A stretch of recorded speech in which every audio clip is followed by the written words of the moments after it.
नमस्कार दोस्तों, आपका स्वागत है स्टोरी जंक्शन यूट्यूब चैनल पर। बात उन दिनों की है जब सोनपुर नाम का एक छोटा सा राज्य अपनी सुंदरता और सरल जीवन शैली के लिए प्रसिद्ध था। इस राज्य में कई छोटे छोटे गांव बसे हुए थे और उन्हीं में से एक गांव था धनपुरा।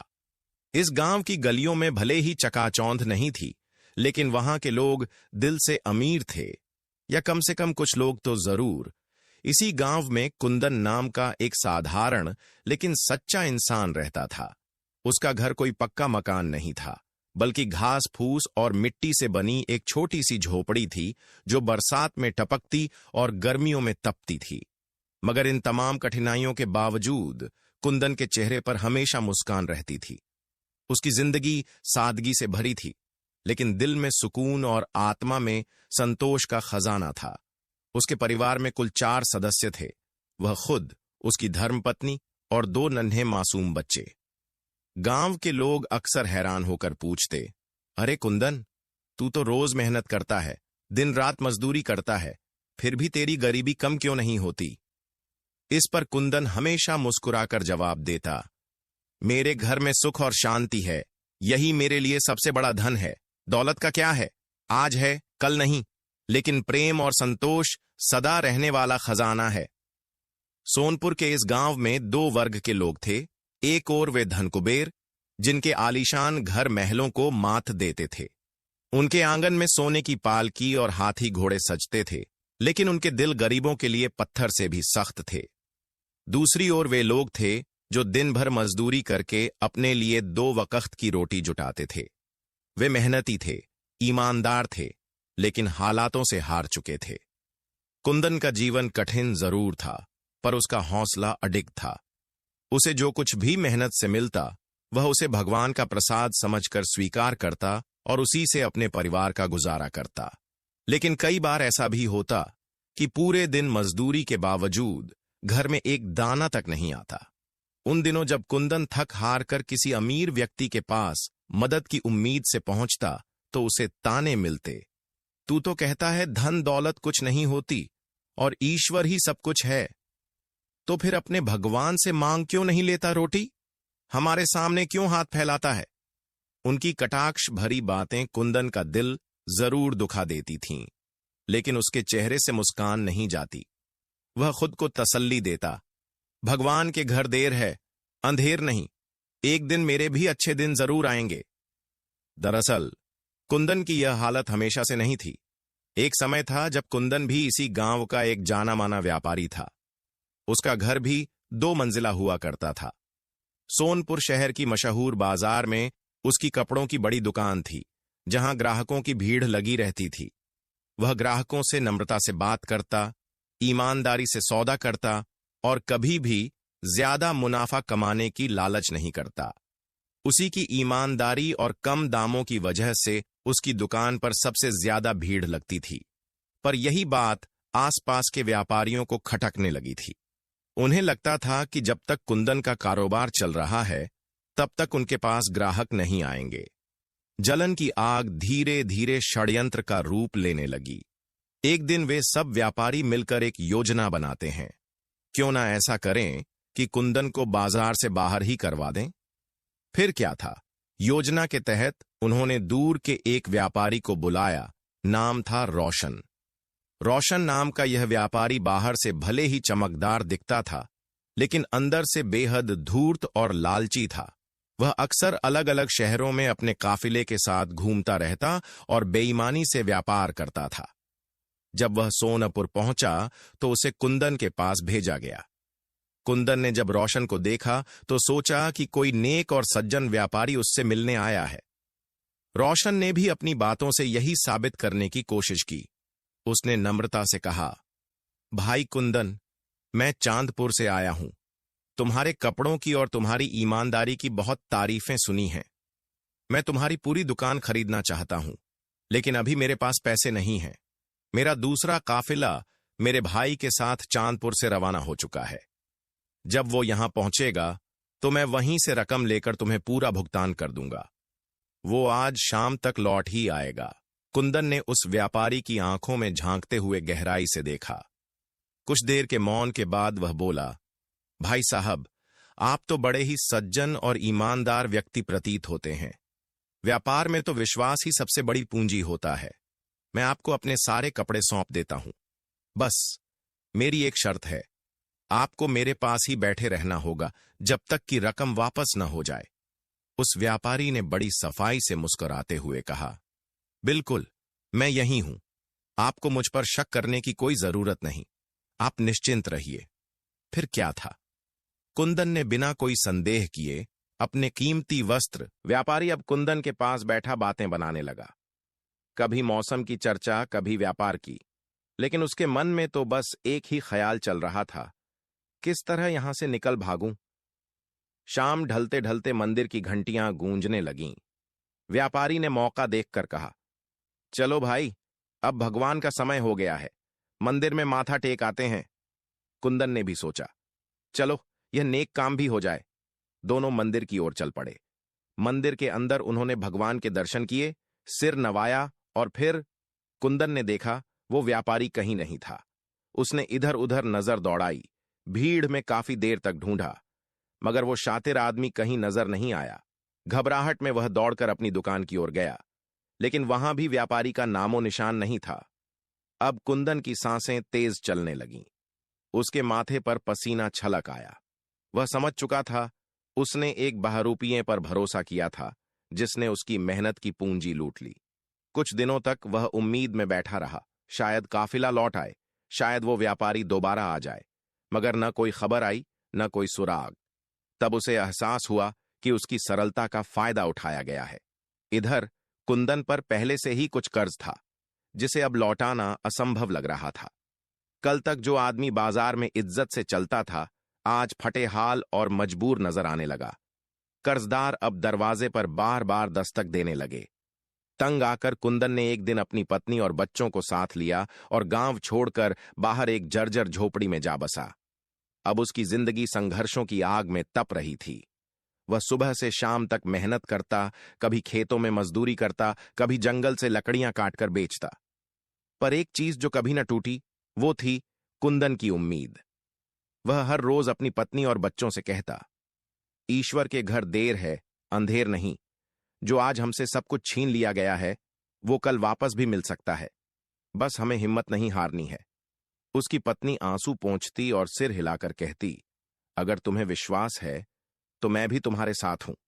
लेकिन नियति ने कुंदन की परीक्षा अब भी खत्म नहीं की थी। एक दिन बादल घिर आए और ऐसी मूसलाधार बारिश हुई कि गांव की सारी झोपड़ियां बह गईं। गरीबों के पास अब सिर छुपाने को भी ठिकाना न था। कुंदन के बच्चे खुले आसमान के नीचे रातें बिताने लगे और उसकी पत्नी हर रात चुपचाप आंसू बहाती। लेकिन कुंदन अब भी अडिग था। जब तक जिंदा हैं तब तक मेहनत करेंगे, भगवान जरूर हमारी सुनेगा, वह हर रात कहता। फिर एक दिन जैसे भगवान ने उसकी बात सुन ही ली। नगर में एक प्रतिष्ठित व्यापारी था, सेठ मोतीलाल। उसके पास सैकड़ों भेड़ बकरियों का बड़ा सा रेवड़ था और इस समय उसे एक भरोसेमंद चरवाहे की सख्त जरूरत थी। जब यह खबर कुंदन तक पहुंची तो वह झटपट सेठ के पास पहुंचा। सेठ मोतीलाल ने उसे ऊपर से नीचे तक देखा और कहा, मेरा पुराना नौकर छुट्टी पर चला गया है। अगर तुम्हें काम की जरूरत है तो तुम इन जानवरों की देखभाल कर सकते हो। बदले में मेहनताना तुम्हें मिलेगा। कुंदन की आंखों में चमक आ गई। उसने बिना देर किए कहा, सेठ जी, मुझे यह काम मंजूर है। अब तो कुंदन की जिंदगी का हर दिन एक ही ढर्रे पर चलने लगा था।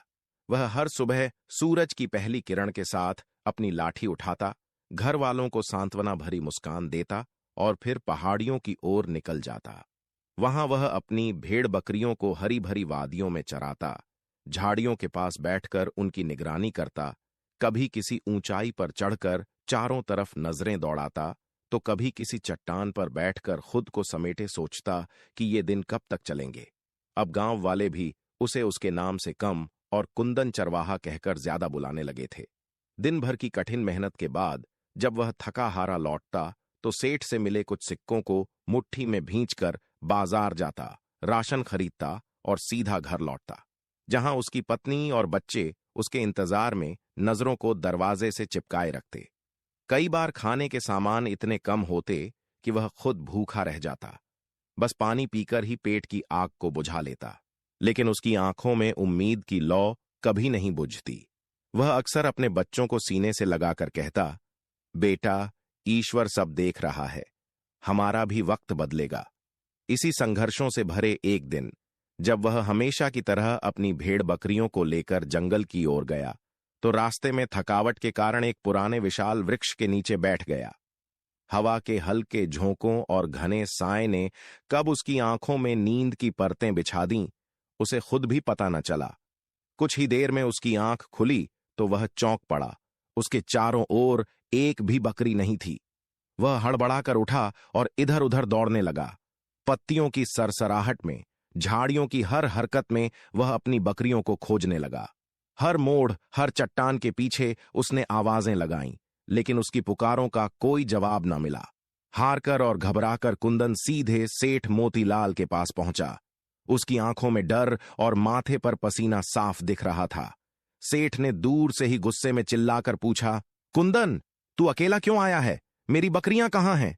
कुंदन ने सिर झुकाकर धीमी आवाज में कहा, सेठ जी, मेरी आंख लग गई थी और जब मैंने आंखें खोलीं तो बकरियां वहां नहीं थीं। मुझे थोड़ा समय दीजिए, मैं उन्हें जरूर ढूंढ लाऊंगा।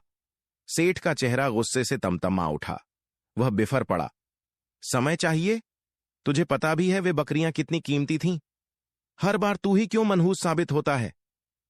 उसी वक्त गांव के कुछ लोग भी वहां जमा हो गए। उनमें से एक आदमी ने कहा, अरे, ये कुंदन जहां भी जाता है बर्बादी लेकर आता है, इसकी छाया ही मनहूस है। यह सुनकर सेठ ने और भी गुस्से में कहा, कुंदन, या तो तू मेरी बकरियां वापस ला, या फिर जितना नुकसान हुआ है उसकी भरपाई कर। कुंदन ने कांपती आवाज में कहा, सेठ जी, मेरे पास कुछ भी नहीं है, मैं आपका नुकसान कैसे पूरा करूंगा? सेठ ने तीखे स्वर में कहा, तो फिर जब तक मेरा नुकसान पूरा नहीं हो जाता, तू मेरी गुलामी करेगा। यही मेरा आखिरी फैसला है। कुंदन के सामने अब कोई और रास्ता नहीं था। वह जानता था कि अगर उसने इनकार किया तो गांव वाले उसे चोर समझेंगे और शायद पीट पीट कर सजा भी देंगे। उसने चुपचाप अपना सिर झुका लिया और कहा, ठीक है सेठ जी, मुझे आपकी गुलामी मंजूर है। अब कुंदन की हालत पहले से भी ज्यादा बदतर हो चुकी थी। सारा दिन वह सेठ के घर में खटता, भारी बोझ उठाता और जब थका हारा रात को अपने टूटे झोपड़े में पहुंचता तो उसकी पत्नी की आंखों से चुपचाप आंसू बहने लगते। अब कुंदन की हालत इतनी दयनीय हो चुकी थी कि जब वह दिन भर की मजदूरी कर घर लौटता तो उसके चेहरे पर थकावट और मन में टूटी हुई उम्मीदों का भार साफ झलकता। बच्चों की मासूम बातों का जवाब देने की ताकत भी उसमें नहीं बची थी। उसकी आंखों में बस एक ही पुकार थी, हे ईश्वर, अब तो सब कुछ मेरी सहन शक्ति से बाहर हो गया है। इसी संघर्ष और पीड़ा में एक साल बीत गया। इस एक साल में कुंदन ने बिना कोई शिकायत किए सेठ मोतीलाल के हर काम को पूरी निष्ठा और लगन से अंजाम दिया। चाहे धूप हो या बारिश, बीमारी हो या थकावट, वह अपने कर्तव्य से कभी पीछे नहीं हटा। धीरे धीरे मोतीलाल के कठोर दिल पर भी असर होने लगा। उसे अब यह महसूस हुआ कि कुंदन झूठा नहीं था, वो वाकई ईमानदार था। उसकी बकरियां जरूर कहीं जंगल में खो गई होंगी, वरना ऐसा मेहनती और सीधा आदमी कभी धोखा नहीं दे सकता। और फिर उसने पूरे एक साल तक बिना किसी गलती के कीमत चुकाई थी। यह सब सोचते सोचते मोतीलाल की आंखों में भी नरमी उतर आई। एक दिन उसने कुंदन को बुलाया और कहा, कुंदन, अब तुम आजाद हो। अगर कभी तुम्हारे पास पैसे हों तो मेरा नुकसान चुका देना, वरना मैं तुम्हें माफ करता हूं। ये शब्द सुनकर कुंदन की आंखें भर आईं। उसकी जुबान से सिर्फ धन्यवाद के शब्द ही निकल सके। वह सीधे अपने घर गया और खुशी से झूमते हुए पत्नी और बच्चों को गले लगाते हुए बोला, सेठ ने मुझे आजाद कर दिया है। अब मैं कहीं और जाकर रोजगार की तलाश करूंगा। हमारे अच्छे दिन अब जरूर आएंगे। अगली सुबह उसने गांव छोड़ने का फैसला किया। वो जानता था, जब तक हालात नहीं बदलते तब तक लौटना बेकार है। वह अपनी पत्नी और बच्चों को लेकर पास के नगर चांदपुर की ओर निकल पड़ा। लेकिन गांव वाले अब भी ताने कसने से बाज नहीं आए। कोई कहता, देखो देखो, ये वही चरवाहा है जो कल तक सेठ का गुलाम था। और आज सपने देख रहा है अमीर बनने के। पर कुंदन ने किसी की बात की परवाह नहीं की। उसकी आंखों में अब एक नई उम्मीद का दीप जल चुका था। चांदपुर पहुंचकर उसने एक छोटी सी झोपड़ी में अपने परिवार को ठहराया और फिर शहर के बाजार में मेहनत मजदूरी का काम तलाशने लगा। उसने ठान लिया था कि अब जिंदगी को एक नई दिशा देनी है। एक दिन जब वह रोज की तरह काम की तलाश में बाजार में इधर उधर घूम रहा था, तभी एक सुगंधित वस्त्रों में लिपटा हुआ रईस आदमी उसकी ओर बढ़ा और उसे आवाज दी। कुंदन ने तुरंत उसकी तरफ दौड़ते हुए कहा, हुकुम, बताइए मैं आपकी क्या सेवा कर सकता हूं। लेकिन जैसे ही उस अमीर आदमी की नजर कुंदन के चेहरे पर पड़ी, उसका चेहरा स्याह पड़ गया। आंखों में डर और पछतावे की लहरें साफ दिखने लगीं। असल में यह वही व्यापारी था जो वर्षों पहले बहरूपियां बनकर कुंदन को ठग चुका था। लेकिन आज भाग्य का पहिया घूमा और वो कुंदन के सामने खड़ा था, एकदम बेबस। अचानक वो व्यापारी कुंदन के पैरों में गिर पड़ा और फूट फूट कर रोने लगा। कुंदन, मुझे माफ कर दो, मैंने तुम्हारे साथ बहुत बड़ा अन्याय किया है।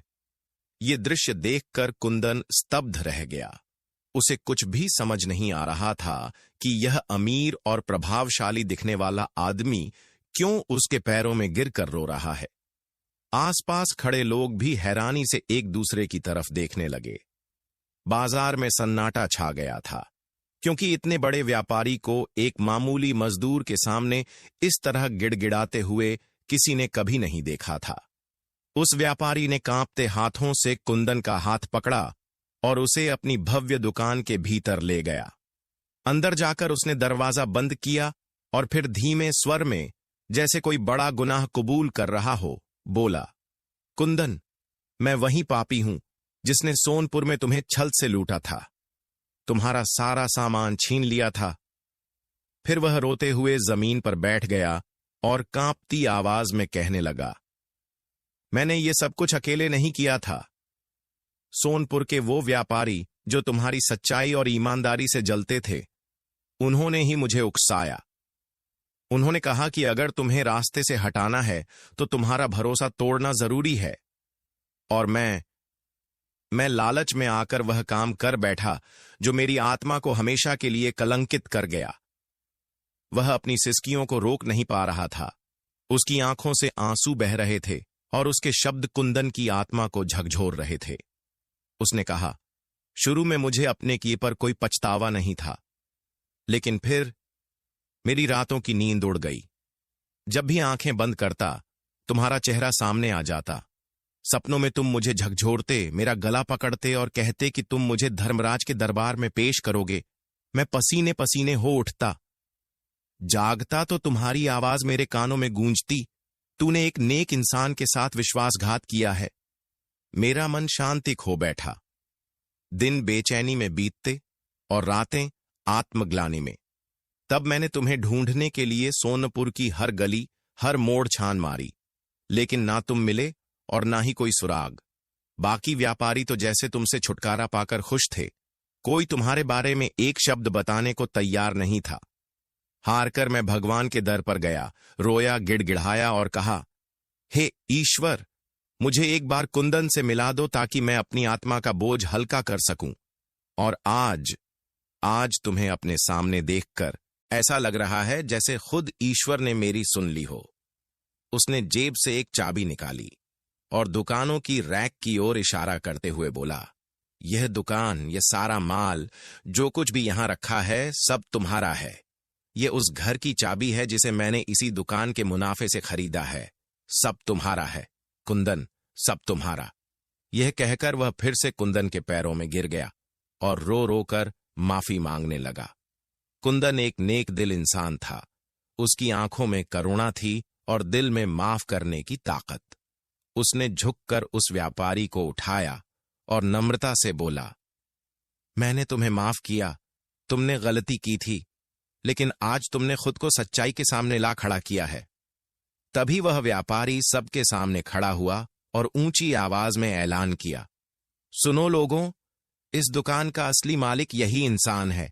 आज से यह कुंदन की दुकान है और यही यहां बैठेगा।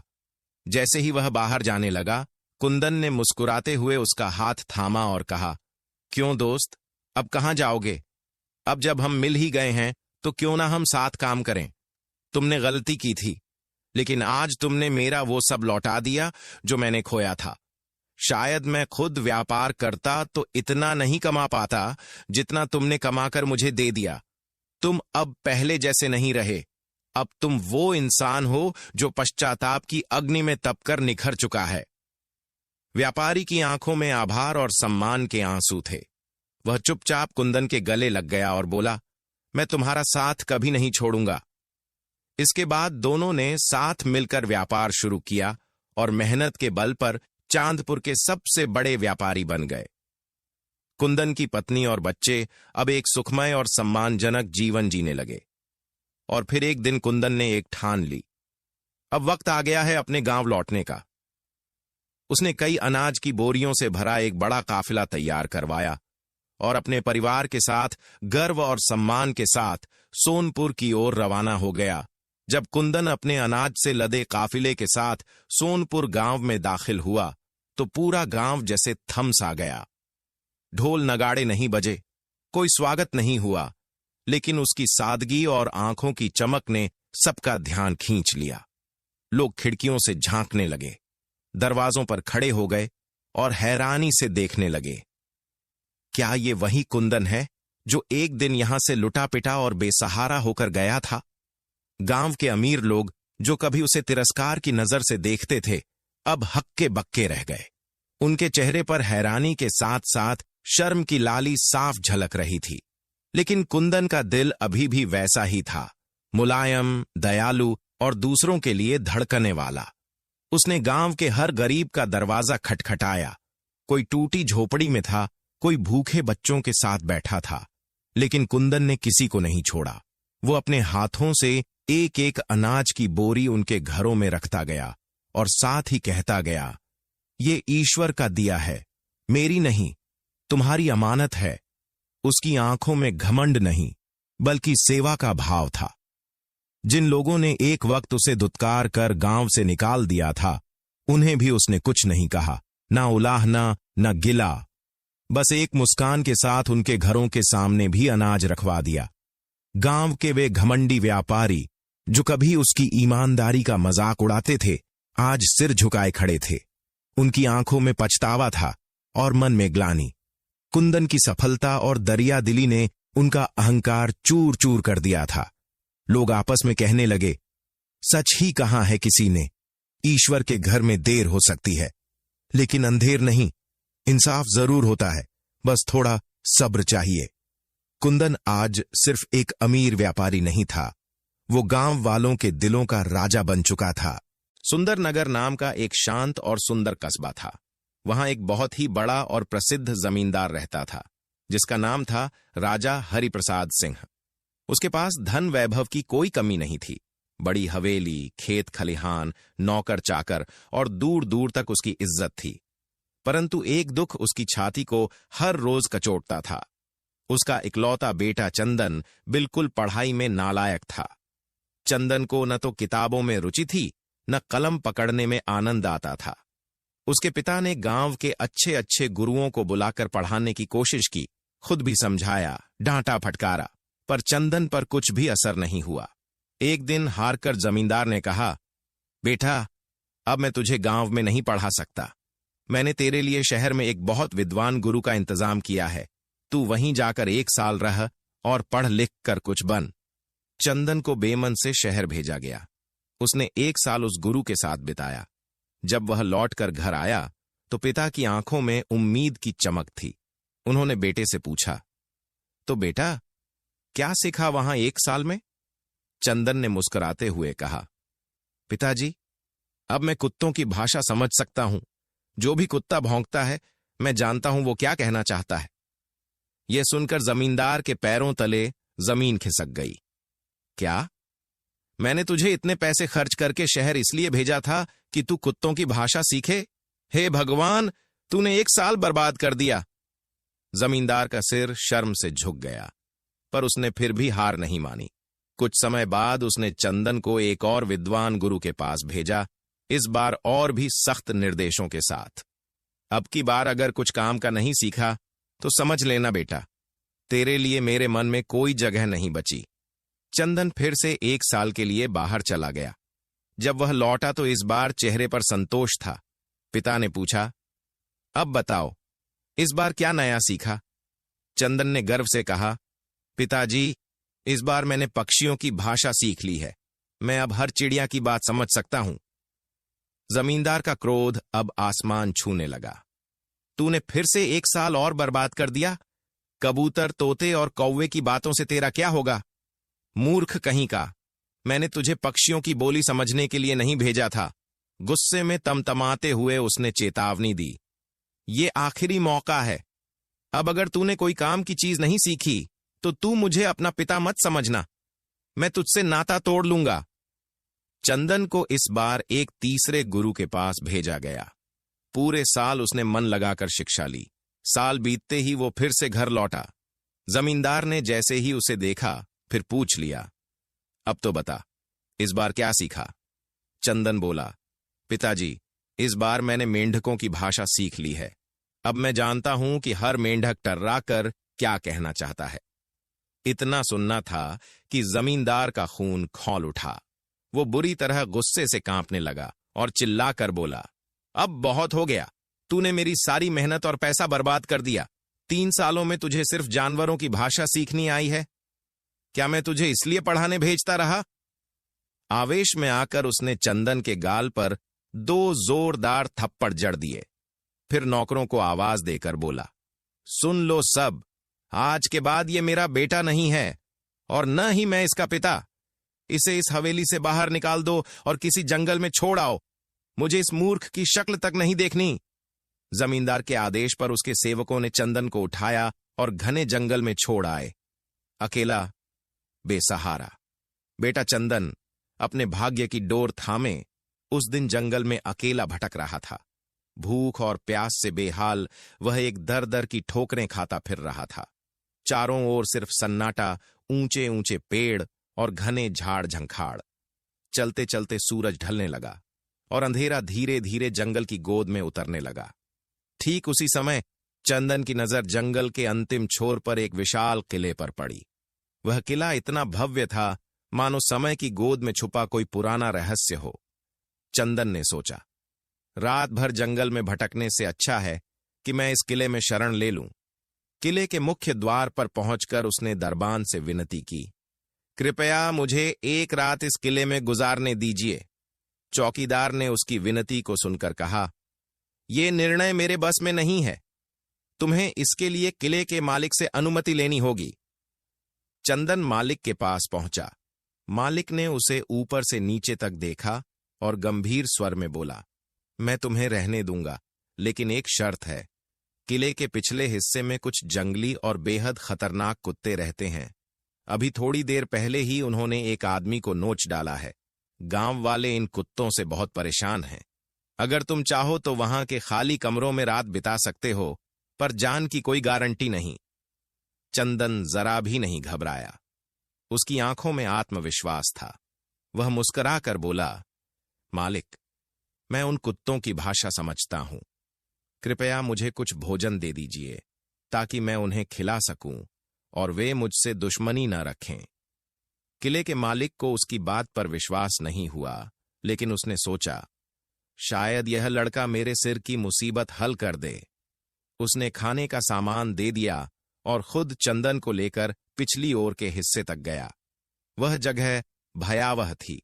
चारों ओर डरावनी गुर्राहटें, लाल आंखों वाले भारी भरकम कुत्ते जो किसी भी इंसान की जान ले सकते थे। लेकिन जैसे ही चंदन वहां पहुंचा, सभी कुत्ते उसकी ओर देखकर पूंछ हिलाने लगे। चंदन ने उन्हें प्यार से खाना दिया। वह सब खाने में व्यस्त हो गए। फिर चंदन ने उनके बीच ही एक कोने में लेटकर रात बिताई। सुबह जब वह बिल्कुल स्वस्थ और मुस्कुराता हुआ मालिक के सामने पहुंचा, तो मालिक की आंखें हैरानी से फटी की फटी रह गईं। चंदन ने कहा, मालिक, इन कुत्तों ने मुझे अपनी भाषा में एक गुप्त रहस्य बताया है। उन्हें एक शाप मिला हुआ है और वे एक बहुत बड़े खजाने की रखवाली कर रहे हैं। जब तक वह खजाना वहां से हटाया नहीं जाएगा, उन्हें शांति नहीं मिलेगी। मालिक ने चंदन की बात पर हंसते हुए कहा, ऐसे खूंखार जानवर बात करते हैं? मुझे तभी विश्वास होगा जब तुम वो खजाना लेकर आओगे। चंदन ने तुरंत वहां जाकर जमीन खोदी और थोड़ी ही देर में एक भारी भरकम संदूक लेकर लौट आया। जब संदूक खोला गया तो सबकी आंखें चौंक उठीं। उसमें कीमती हीरे जवाहरात भरे हुए थे। किले का मालिक तो जैसे निहाल हो गया। उसने चंदन को गले लगाकर कहा, तू तो सच्चा रत्न है, आज से तू मेरा बेटा है। जैसे ही खजाना निकाला गया, कुत्तों की भौंकने की आवाजें भी शांत हो गईं। आसपास के गांवों में भी सुकून लौट आया। कुछ दिन तक चंदन वहीं रहा, लेकिन फिर उसका मन नई दुनिया देखने को मचल उठा। मालिक से विदा लेकर वह आगे बढ़ा। रास्ते में एक विशाल तालाब मिला। वहां हजारों मेंढक एक साथ टर टर कर रहे थे। चंदन रुका, उनकी बातों को ध्यान से सुना और बेहद गंभीर हो गया। उन मेंढकों ने उसे एक दुखद समाचार दिया था। कुछ समय बाद चंदन एक गांव में पहुंचा, जहां एक पुराना मंदिर था। मंदिर के पुजारी की मृत्यु हो चुकी थी। चंदन ने उसी मंदिर में रहना शुरू किया और उसकी साफ सफाई में जुट गया। गांव के लोगों ने उसकी मासूमियत और भलमनसाहत देखकर उसके खाने पीने का प्रबंध कर दिया। गांव में बहुत समय से बारिश नहीं हुई थी। लोग खेती छोड़ चुके थे और कई परिवार गांव से पलायन कर चुके थे।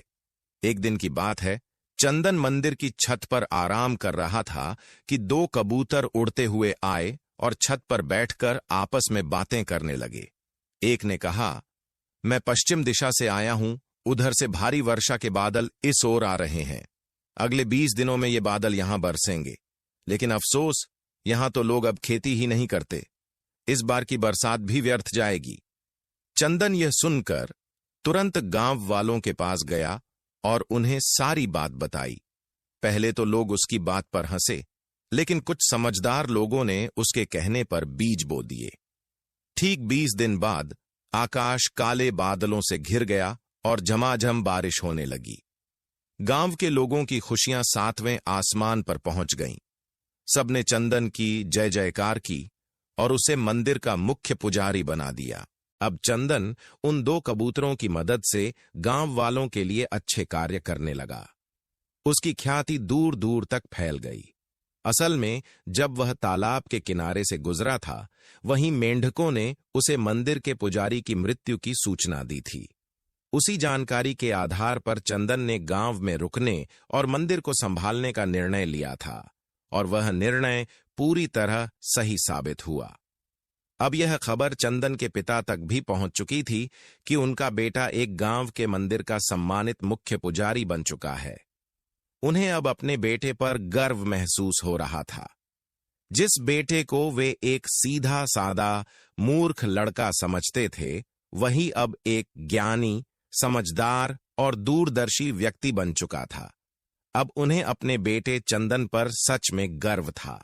तो दोस्तों, अगर आपको आज की कहानी अच्छी लगी तो चैनल को सब्सक्राइब करके हमें सपोर्ट कर दीजिए।